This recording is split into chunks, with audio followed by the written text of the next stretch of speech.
Always a pleasure coming your way with Pulse of the Week here on NSG News. My name is yours truly, Kofi Asante Mensah. Always a pleasure to have you. Please join us on our many social media platforms.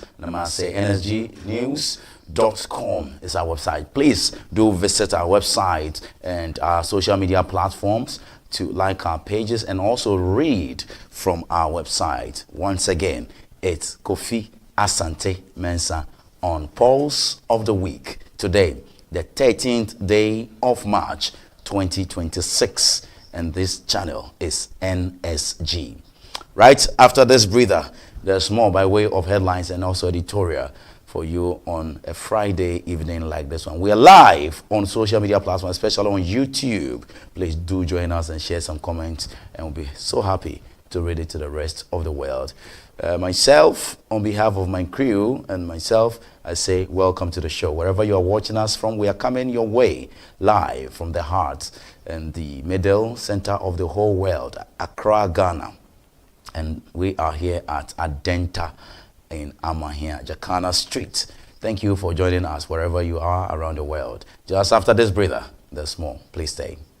Hi there. What number is this? 3, right? All right. It's time for NSG News. Welcome. My name is Kofi Asante Mensah. And here at NSG News, you'll get serious documentary to watch, news, reviews, views, and what have you. Because we have Pulse of the Week and also exclusive on the hot seat. On NSG News, we say news with integrity. Hi there. What number is this? 3, right? All right. It's time for NSG News. Welcome. My name is Kofi Asante Mensah. And here at NSG News, you'll get serious documentary to watch, news, reviews, views, and what have you. Because we have Pulse of the Week and also exclusive on the hot seat. On NSG News, we say news with integrity.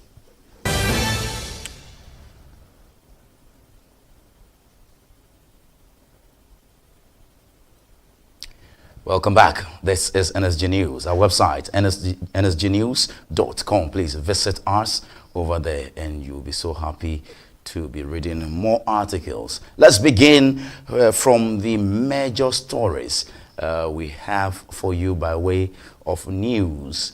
And from Monday to today, Friday, 13th day of March, there are more stories to share with you here on Pulse of the Week. Welcome to the program once again. Let's begin from government, because the state of government this week introduced new gold reality regime.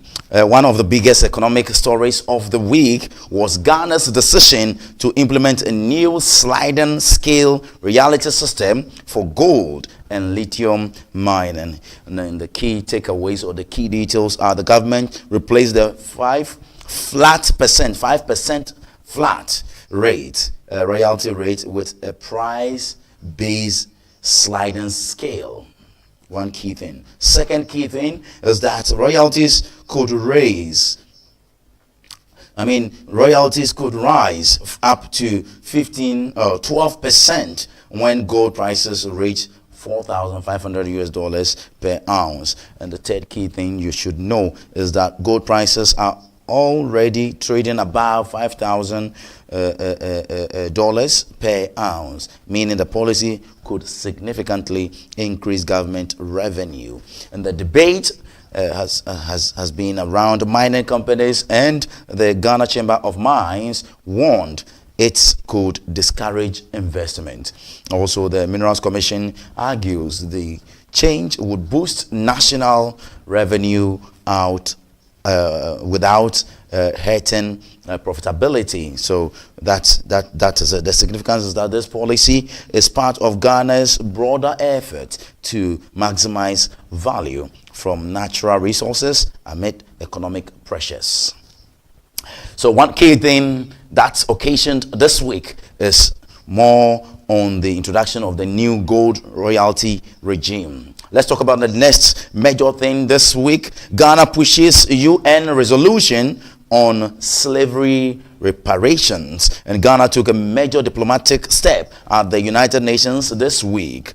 What Ghana proposed is one, a UN resolution declaring the Trans-Africa, I want to say transatlantic slave trade, the gravest crime in human history. And that is a very key thing Ghana proposed. The first thing Ghana proposed. And the second one has to do with a call for reparations to African and Caribbean nations. A call for reparations for African and Caribbean nation. And this it has gotten much support from, it's backed by the African Union and also the Caribbean community, CARICOM, and that is it. Those who are opposing it, the opposition, some European countries oppose the idea of holding current government responsible for historical slavery. And the implication is that Ghana is positioning itself as a leading voice in global reparations advocacy. And that is one of the major things that happened this very week. Let's go to the third major thing that happened this week. Ghana and EU, European Union, to sign defense partnership. Another significant international development was Ghana's growing security operations with Europe. Details are that the European Union announced plans to sign defense partnerships with Ghana, Australia, and Iceland. The other key thing is that the agreements are aimed at strengthening global security collaboration amid rising geopolitical risks. And why this matter is that it indicates Ghana's strategic importance in West African security architecture and may support anti-terrorism cooperation, maritime security, and also military training. And that's what the partnership would also focus on. Going for a quick breather. When I return, there's more. Please stay. You know, if you look at the last election, some were in complete shock of the results. Yes. While we were telling them 6 months before that so you are a traitor or what? I don't know. The last person who will be a traitor in this country will be me. I'm very patriotic. It is alleged that NDC is sponsoring you to do their dirty work. Let me put it that way. That's my word, dirty work, to discredit the advances of the MPP. You've been drawn into partisan politics. How do you come out of this one? One, I have not been contracted, required to do anything for NDC against any entity in this country. Absolutely not. I don't belong to the NDC. I don't belong to the MPP. I don't have political party affiliation with any other party. No. Now look, where we are in Hacho now. I remember when I was going to write the O-levels, I didn't have money to pay for the fees. So I had to carry labor, do by day labor. Here. We're one of those who started building houses in this area as a laborer. You have to even go and carry the cement from afar because there were no buildings to store them in. This would be the shock. We were branded as mad people. Well, the numbers we were banding around was in excess of a 2.something million gap. We have to realize that the country, Ghana, has changed profoundly, even from 2016 levels. I think it was, it wasn't Ghana government funded. No, it wasn't Ghana government funded. No, on your own you struggle and then you go to Denmark. I remember when I arrived in Frankfurt on my way to Denmark, I had only $500 in my pocket. And that was to pay for your accommodation, pay for your feeding, pay for everything.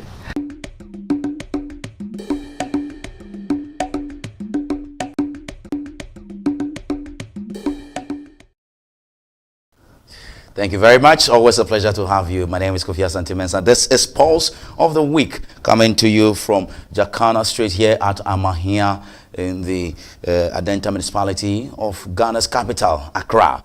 and wherever you are watching us from, thank you so much. And I have a big editorial for you this evening. This evening, I'll be talking about the cost of politics, the cost of it, and the cost of our democracy. Is democracy for sale? Another big subject for discussion on editorial chopping board this evening. But by way of news update and what happened this week, I'm still on it. I want to take you all the way to Ashanti region. Ashanti region, police killed 2 armed robbers. Those are major stories that occasion this week from the 9th of March to today, 13th of March. And this is Pulse of the Week. We are looking at the major stories. Ashanti region, police killed 2 armed robbers. A major security operation occurred this very week.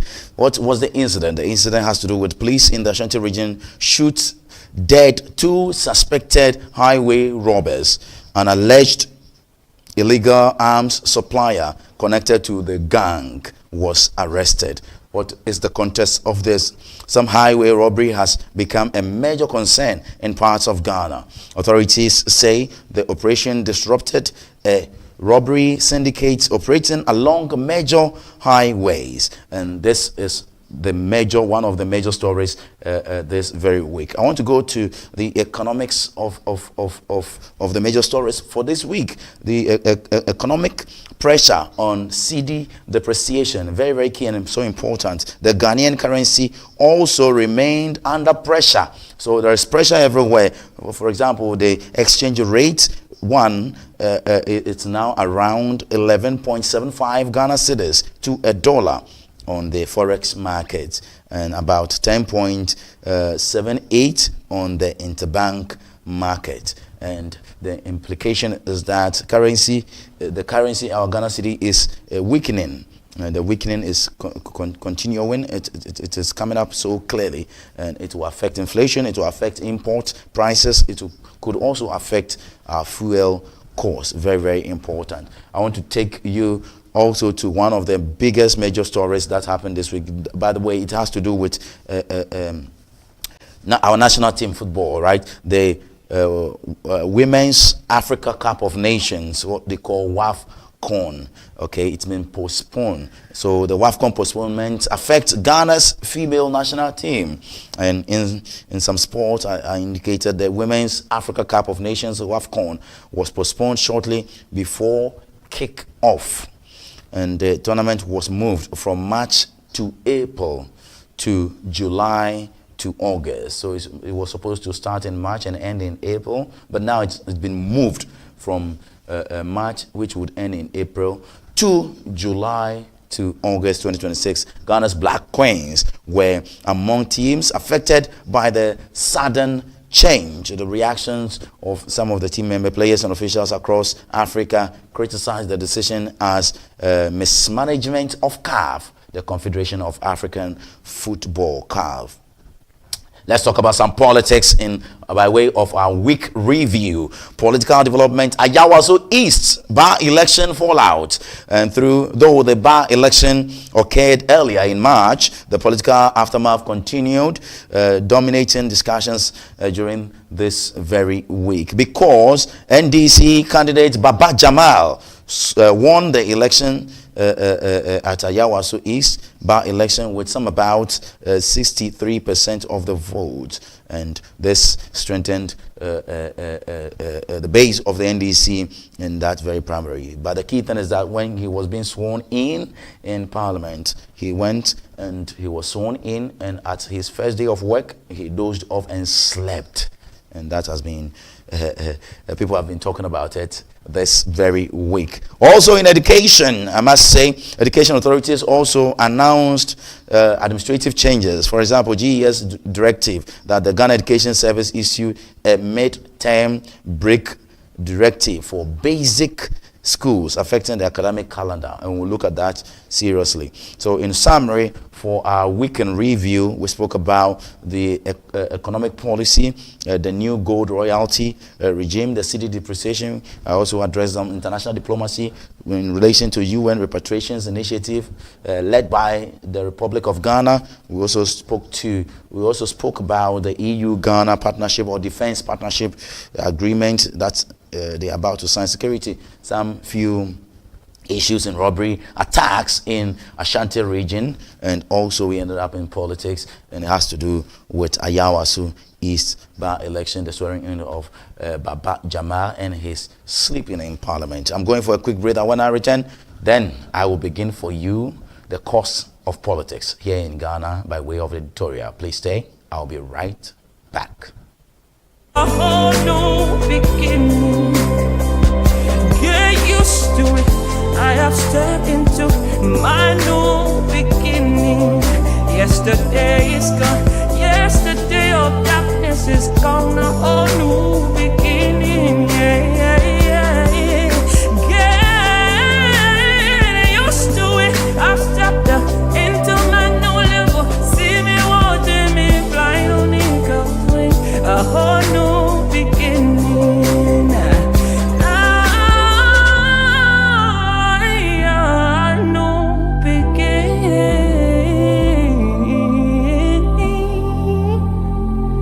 Hi there. What number is this? 3, right? All right. It's time for NSG News. Welcome. My name is Kofi Asante Mensah. And here at NSG News, you'll get serious documentary to watch, news, reviews, views, and what have you. Because we have Pulse of the Week and also exclusive on the hot seat. On NSG News, we say news with integrity.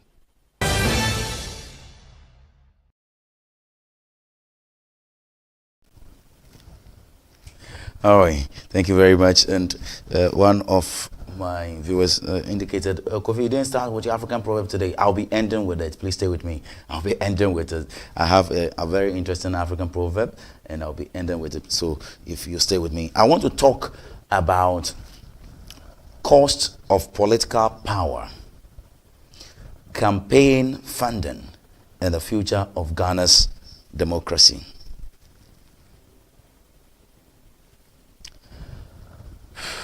I want to talk about it. Viewer, this beloved country of ours, if we do not salvage it, this country will be in the hands of, for want of a better word, criminals. Because they have the money. Now, let me take you through it. Democracy is often described as the government of the people. Please listen carefully. Government of the people, by the people, and for the people. Yet, in many emerging democracies, including this republic, Ghana, the rising cost of political power is increasingly redefining who can realistically contest for leadership.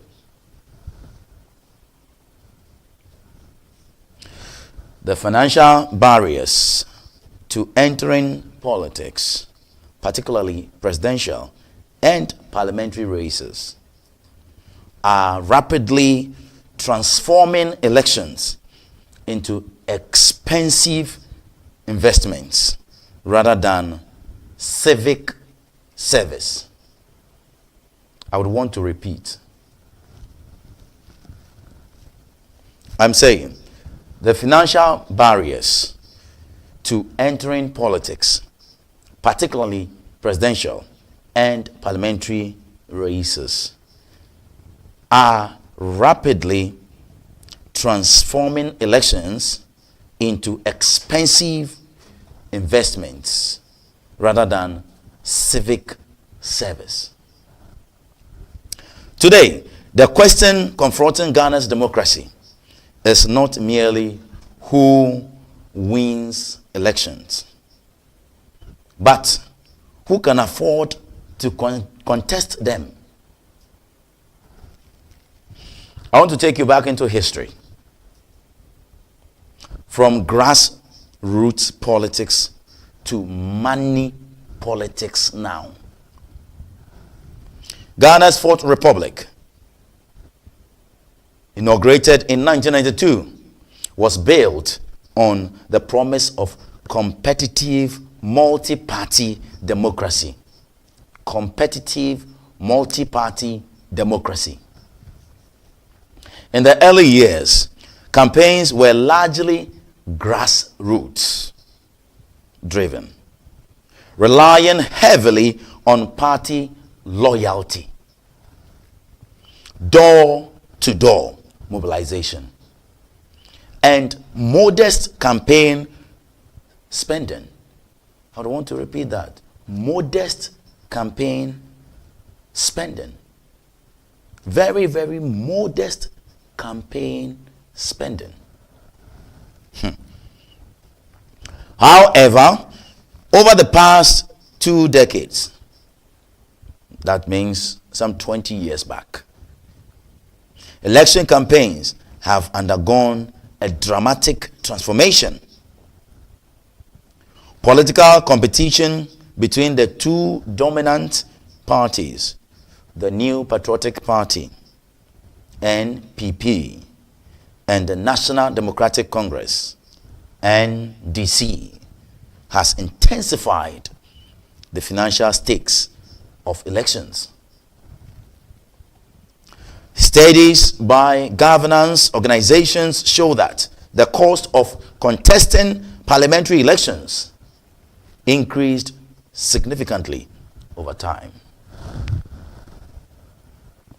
A joint study by the Westminster Foundation for Democracy and CDD Ghana, Center for Democracy Ghana, Democracy and Development, I must say, found that the average cost of running for parliamentary increased by 59% between 2012 and 2016.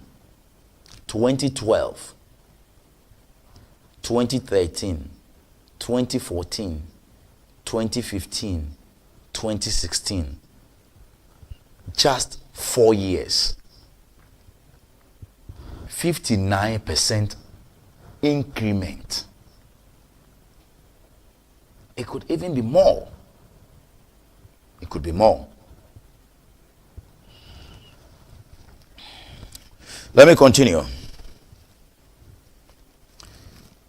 With candidates spending roughly, this is roughly, not actuals, roughly. Please underline roughly. This money I'm about to mention, it's roughly. 389,803. That's about 85,000 US dollars. That's about 85,000 US dollars.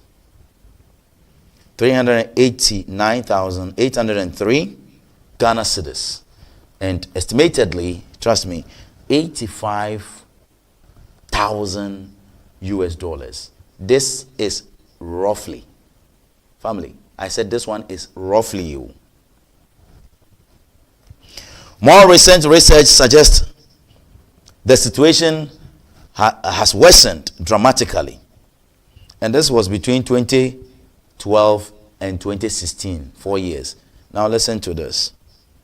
By 2020, the average cost of contesting a parliamentary seat had surged to about 4 million Ghana cedis.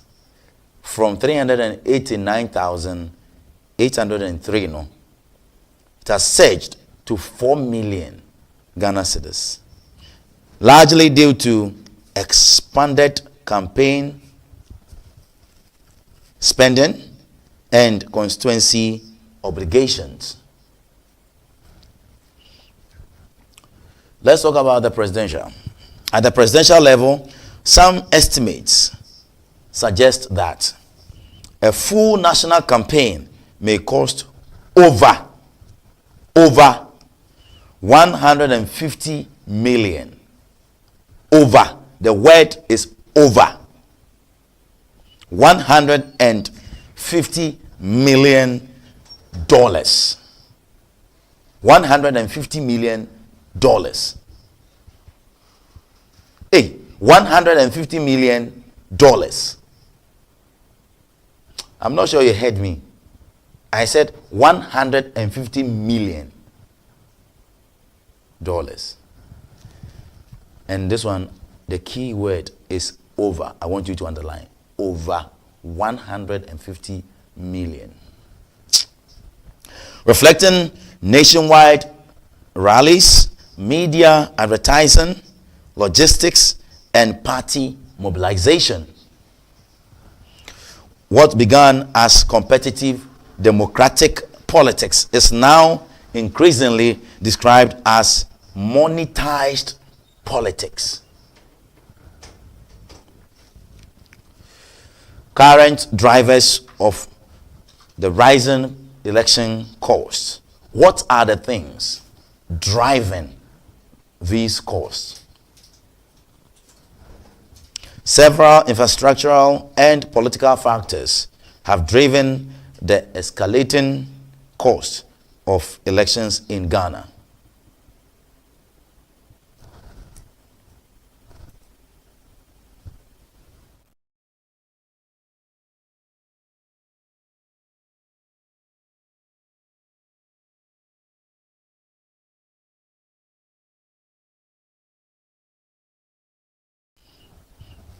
Candidates, radio programs, and social media outreach.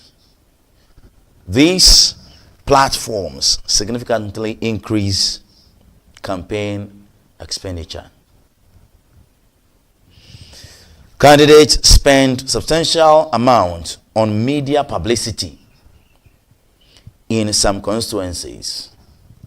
Media outreach alone can consume about 25% of total campaign spending, including radio, posters, and billboard advertising.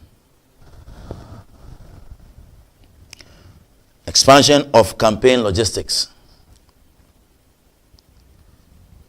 Transportation is another major cost. Another major cost. Transportation. Candidates often hire vehicles, motorbikes, and trucks to reach voters across rural and urban constituencies. Research shows candidates may spend 25 to 30% of their campaign funds on transportation and logistics, especially in rural areas where infrastructure challenges make campaigning expensive.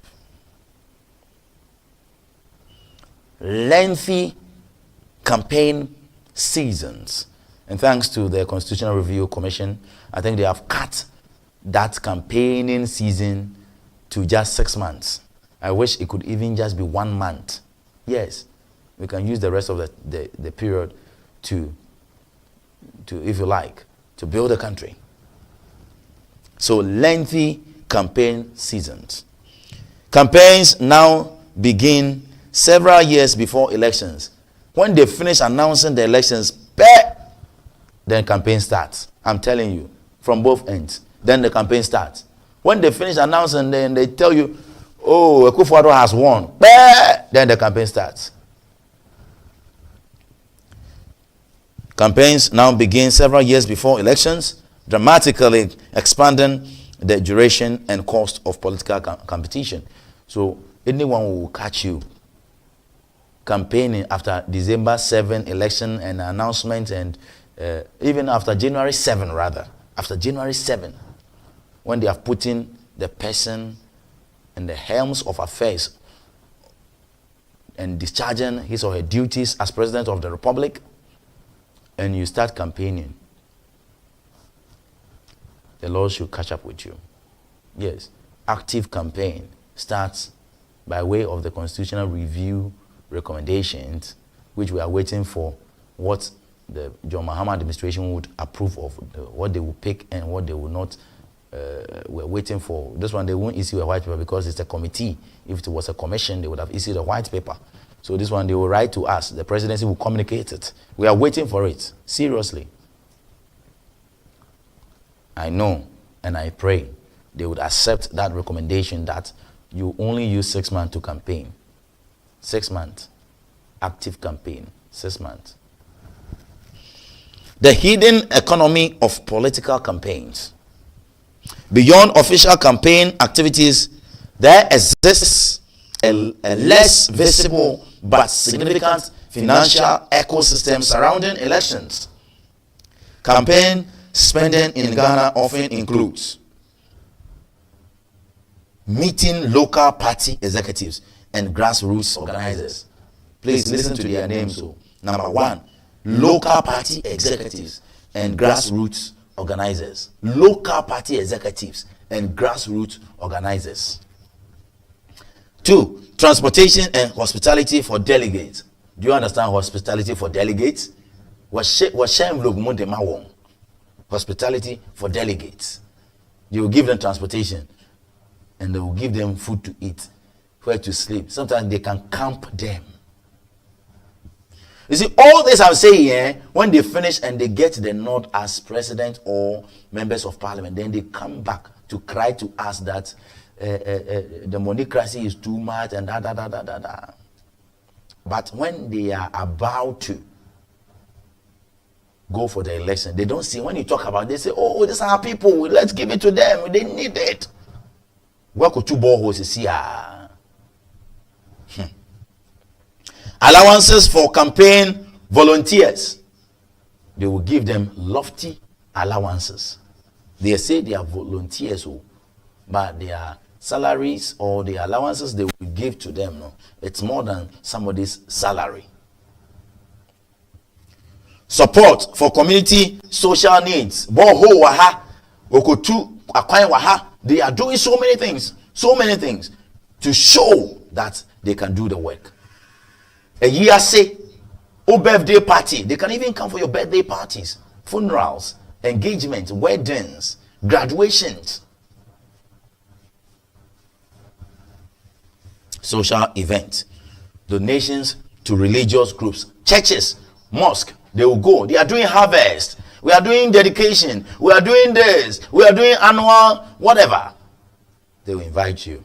They will go and make donations. Engagement with traditional authorities. What am I talking about? They go to several traditional organizations and chieftaincy institutions, palaces. And when they go, you can't go empty-handed. That's what they say. It's our tradition. You don't know, eh? You can't go empty-handed. You have to go holding some beverages, some schnapps. You have to have some brown envelope. Even if it is white, we call it brown envelope. You have to do that. Yes. It's politics time. The Nana that you are coming to talk to his people, and the people, he's in charge of the people. Custodian of the land. He has to pray for you. He has to pray for you. Sometimes they have to visit religious some prophets and reverend ministers and what have you. They have to use their scarf to cover them. They have to cover them with their scarf and pray for them. And they will take money. Funeral donations and social obligations. Then the big one, vote buying. In many constituencies, MPs are expected to sponsor school fees. You have to pay school fees. Community projects, medical bills, you have to pay, and funeral contributions. I've said it already. These expectations significantly inflate campaign costs and blur the line between political leadership and patronage. people are just patronizing us. Yes, this is just patronage. Do you know how the term came about? Fear delegates. Sir John brought it. Fear delegates. Usuru won say bribi. Mo jenis ke nyina diama no. No masako 20 ano. And he came on air to say, fear delegates. Fear the voter. Those who took money. The current example is the Ayawaso East example. That is the current example. The Ayawaso East bar election. That is the very current example. Where people were buying votes. Vote buying. Vote buying. Vote buying. Vote buying. People were buying votes with TV sets. Nya baba jama nkwa na edman yo. Nya baba jama nkwa. So the parent of all of this that I'm talking about is the vote buying.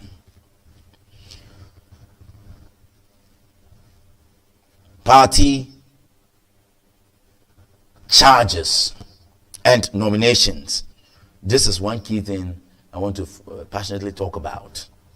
Political participation itself has become expensive. The Electoral Commission requires presidential candidates to pay 100,000 Ghana cedis as a filing fee, while parliamentary candidates must pay 10,000 to submit their nominations. However, the real financial barrier often comes from internal party primaries. Like if you're in the region and you're contesting on the ticket of New Patriotic Party, if you win there, it is obvious you win the seat. If you're in the voter region, the same. Some parts of the regions and some constituencies, the primaries at the party stage, the party inner party competition or intra-party competition, that is where you spend the dollars. And when you spend it, it will be quite easier for you when you go for the main elections, the general elections.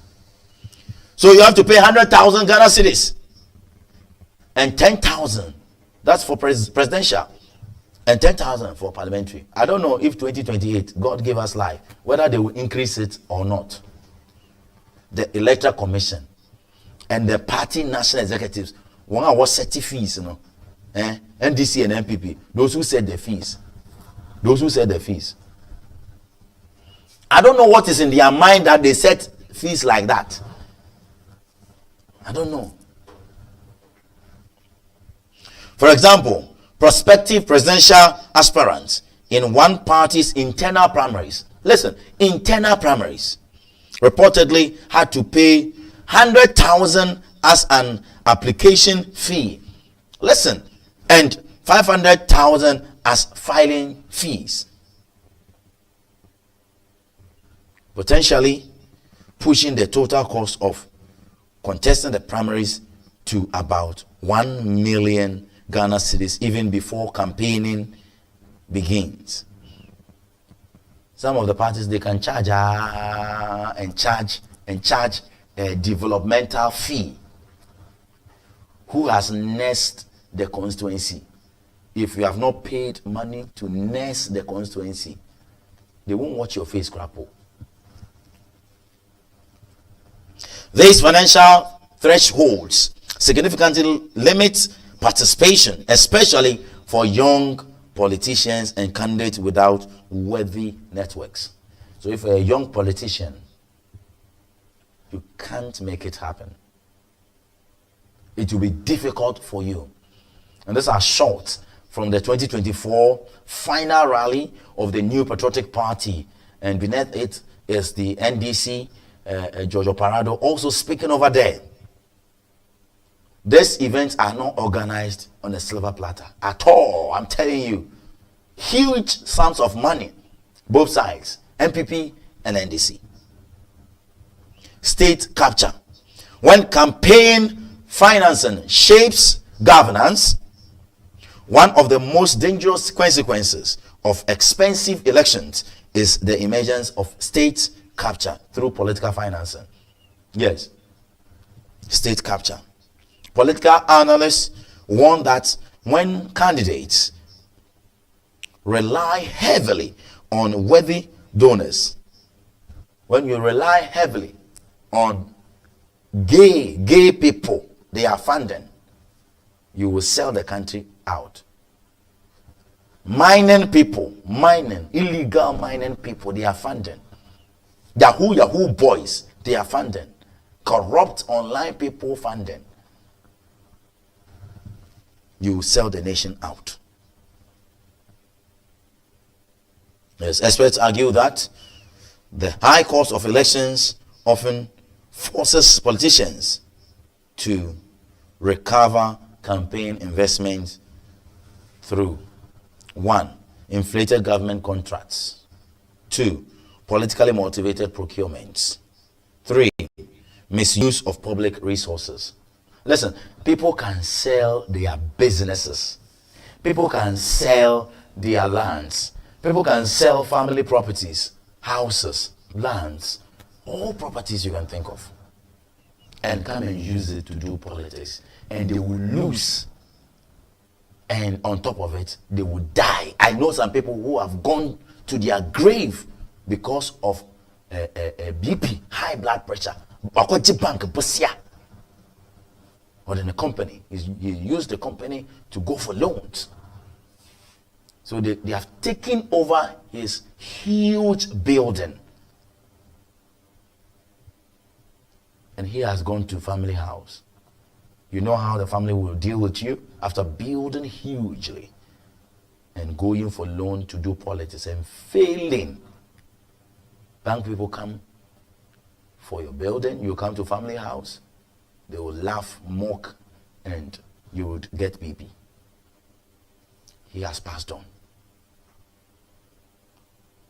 Family, I am talking about a very serious and heinous menace in our society.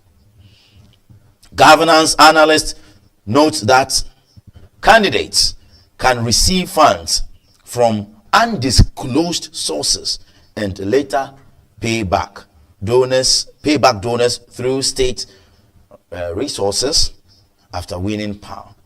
That's what we've been saying. So, where are we? This creates a cycle where political office becomes an investment to be recovered rather than a public trust. So there's no public trust. If we have given you the DCE, do the honorable thing. Let me have my money. I invested this amount of money. You said you double it, or you give me 50%. Let me have my money. What would the DCE do? What would the MP do? What would the president do? They will inflate cost. They will cut deals. This is where we are. Sources of campaign funding. Political campaign funds in Ghana typically come from 1. Personal wealth of candidates. So if you have money, you have saved small, you have putting money down for politics. Your personal money, you have putting it down for politics. Many candidates rely on personal resources or business networks. Number 2, the party NDC, the party NPP, party financing, especially the party in power. Hey, the party in power, they don't joke with them all. The party in power. No, the party in opposition, he has stolen more. That the next 50 years, the next 20 years, they can still be in opposition and fight the party in government. The party in government will also show you we hold the public purse.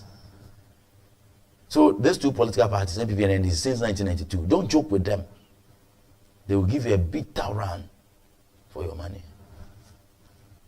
Political parties contribute to campaign logistics and mobilization. You know, they will bring you some resources, not only money.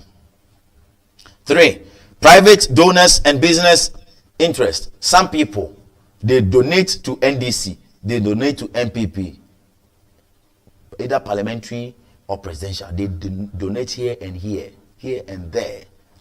Whoever wins. Yes. We know it. They can ask their friends, businessmen and women, to come and help to do the donation. I want you to take a lesson to some CDD and Ghana Integrity Initiative, and I'll get you her name, what they make of all of this. And I'll come back to continue. I'm on the state capture. A roadmap on how to deal with the undue influence of money in our politics. There is already an intervention that's ongoing. I mean, this is all just to draw the attention of authorities that there are linkages, you know. So when people think about, oh, they are destroying the environment, forgetting that there are real serious leakages also to how people get there. And probably even gives us a better understanding of why you can't solve these problems, because the same people who are engaging, they are the same people financing, parties and candidates and so. So I mean, for a research point of view, of course, you are not that privileged access. You are not going to discuss otherwise. Reacting to findings, General Secretary of the NDC, Johnson Asiedu Nketia, called on the Electoral Commission to organize internal elections for political parties on pro bono basis as a measure to reduce the cost of politics. If we want to have a handle on that one, it is easy to tell Electoral Commission or for Parliament to provide for Electoral Commissions to be able to organize internal party elections pro bono.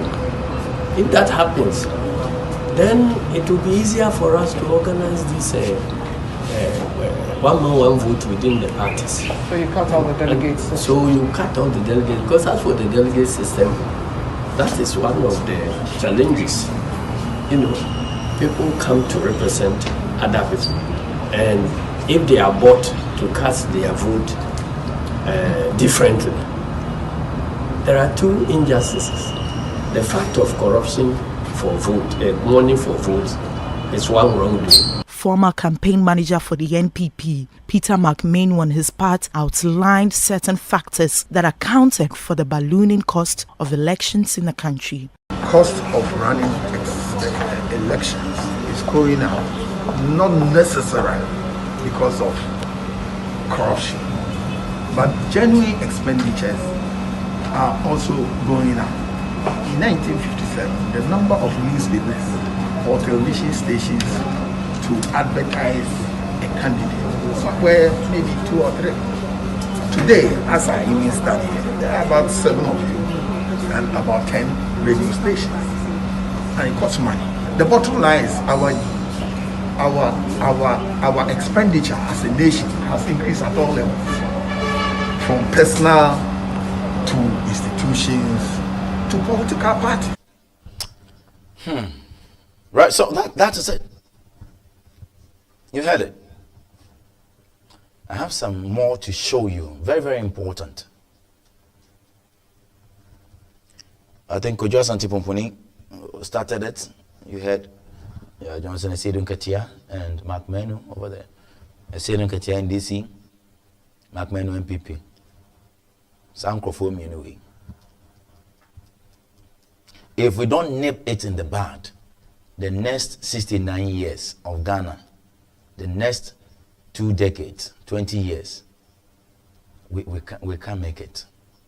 We have to nip it. We have to reset the cost of politics, doing politics in Ghana. John Mahama, you have to reset it. Let me begin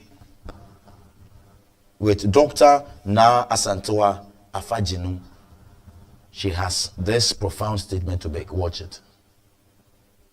It goes beyond just talk or slogans.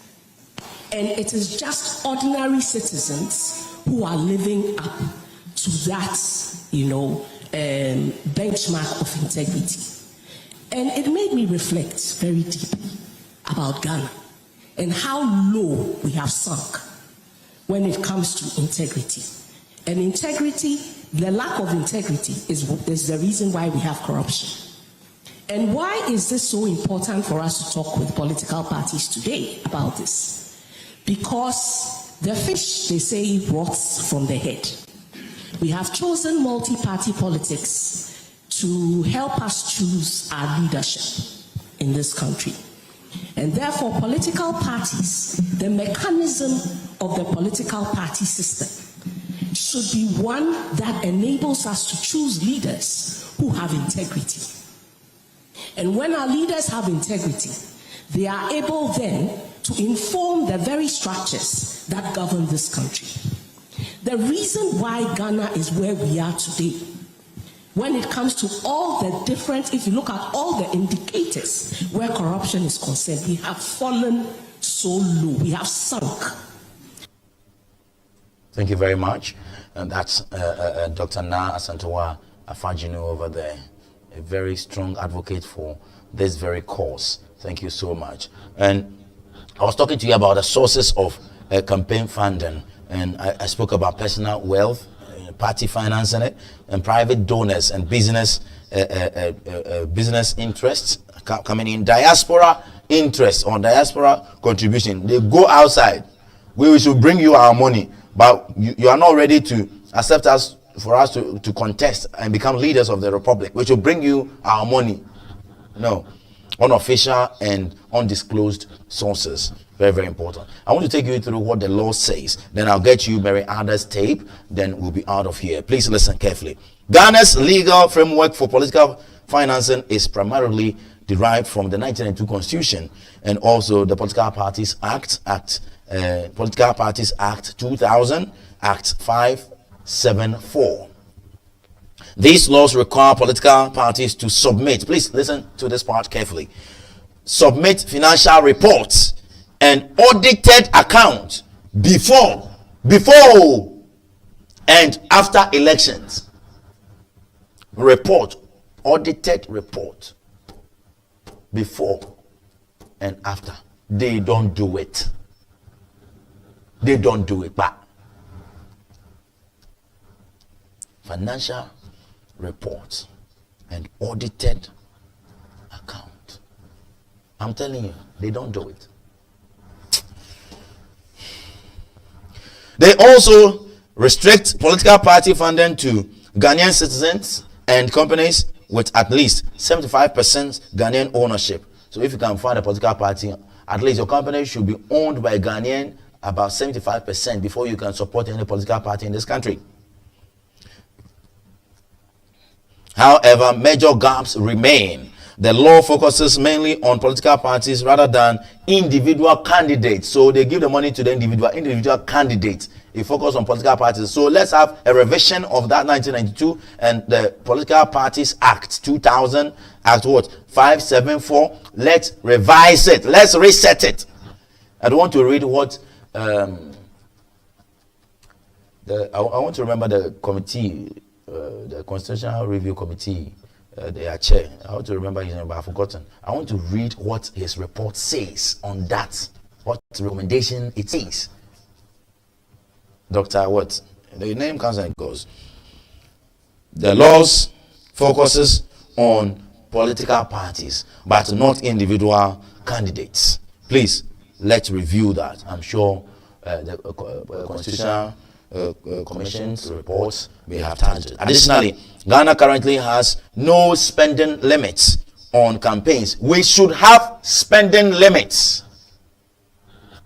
No strict disclosure requirement for individual candidates. They don't disclose anything.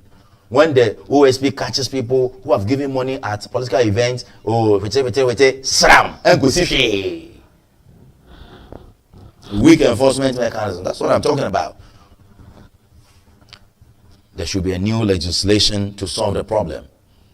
Civil society organizations have proposed a new political finance law, and I support it. There's an MP in the Ashanti region. He's quietly leading that. But the civil society organizations, they have also stepped up their game. Proposed reforms include spending ceilings for political campaigns. We'll put a ceiling over there. Mandatory disclosure of donors. Who are your donors? You have to let us know that Okoto, Anoma, Bubuwundime Yehu, Osono, Chinye, Bubuwundime Yehu. You have to mention their names. And in fact, that's what I'm saying. Mention everybody's name. This new law. You see, Bagana, we have the fine laws. The laws are there, fine laws. The thing is obedience and what have you. Limits on campaign duration. That I can tell you. The CRC, they have done up to 6 months. Creation of an independent political finance regulatory body to see to it. Electoral Commission for them, there should be an independent body to see to the financial regulation of the political parties. And the Electoral Commission, that job should be taken away from the Electoral Commission. It should never be their mandate. What is the way forward to protect the future of Ghana's democracy? Several reforms may be necessary. 1, comprehensive campaign finance reform. Clear spending limits and donor transparency must be introduced. Clear spending limits. Strong enforcement. Please, I said strong enforcement. Independent oversight bodies should monitor political financing. As you are spending, the type of billboards you are putting up, the type of screen you are putting up, the type of things you are doing in your community, your constituency, we are monitoring you, costing it, and we know the value of everything. We will call you and ask you, you have crossed the ceiling, the threshold, come and account for it. Where did you get the extra money from? Or you can't spend again. The ceiling, you are up, you can't spend again. Civic education, we have to educate citizens, must reject vote buying and patronage politics. You see, when you make a cock so hungry and you throw maize over there, they would always be running for it. But sometimes we the citizens, let's be full of integrity. We say news with integrity. Let's be full of integrity.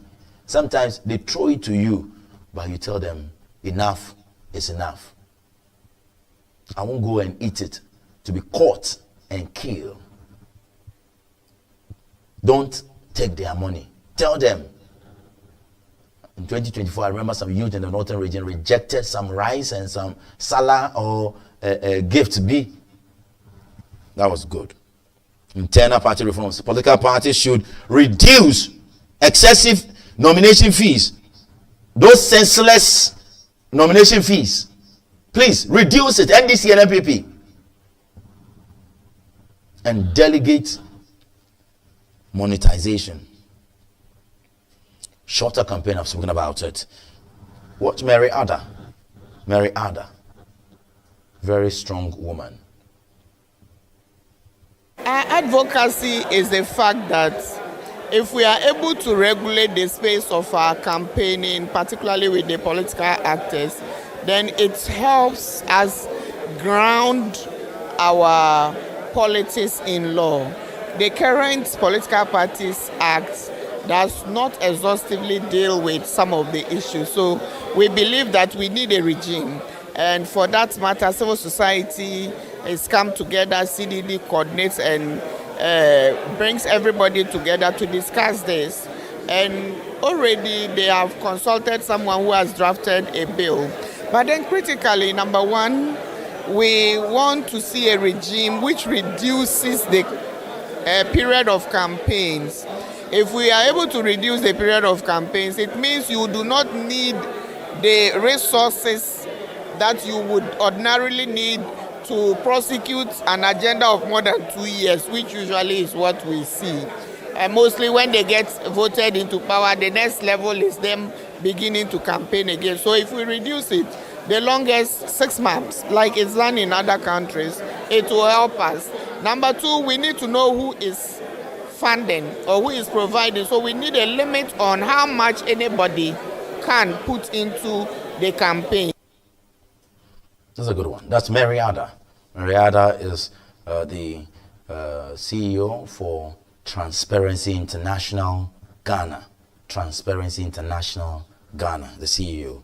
Marietta, thank you very much. And we are solidly behind you. The media is solidly behind you. The cost of political power in Ghana is steadily rising, and with it, the risk of excluding capable leaders who lack financial backing. When political competition becomes a contest of wealth rather than ideas, democracy itself becomes vulnerable. Ghana's democratic journey has been widely celebrated across Africa. Yet, preserving that legacy requires confronting the uncomfortable truth that money is increasingly shaping political power. We have to confront it. And if reforms are not urgently pursued, elections may gradually transform from instruments of democratic choice into markets where leadership is auctioned to the highest bidder. My name is Kofi Asante Mensah, and on this note, I want to wish a birthday. Yes, a special person is celebrating her birthday today, and we want to say a big happy birthday to you, Sandra Edubia Ekufu. Sandra Edubia Ekufu, and she's inside Medina, and she's a national service personnel. There you have her on your screen right now, at UPSA, and a dedicated philanthropist leading the Caris chapter of Streams of Living Water Foundation. God bless you and happy birthday. Streams, the Caris chapter of Streams of Living Water Foundation, you are delivering a lot. I understand you just wrapped up your 4 Saturdays of Impact campaign, which touched hospitals, orphanages, and correctional facilities, addressing healthcare gaps in our society. And Ghana is proud of you, Sandra Dubia Ekufu. God bless you. And this one is coming from Sir Eugene. Sir Eugene says he will take you to Pizza Man on Saturday. Saturday is just tomorrow. So Sir Eugene says he will take you to Pizza Man. And Sandra, enjoy your day. God bless you. From all of us over here, the team here, we say God bless you. On that note, my African proverb: the chameleon changes color to match the earth, but the earth never changes color. Are you a chameleon, or you are the mother earth? Think about it. My name is Kofi Asante Mensah, and I have been here with my crew, Kofi Berry, Kofi Entry, Francis Entry. Thank you so much, our boss, Mr. Justice Kluche. He's also Kofi. His operations. And my name is Kofi Asante Mensah. A big one to our bosses, and we say thank you for all the hard work you're doing for us. And of course, this match is the breakthrough. We are not joking. Thank you very much. We'll meet again. And it's Kofi Asante Mensah saying goodbye. Ta-ta!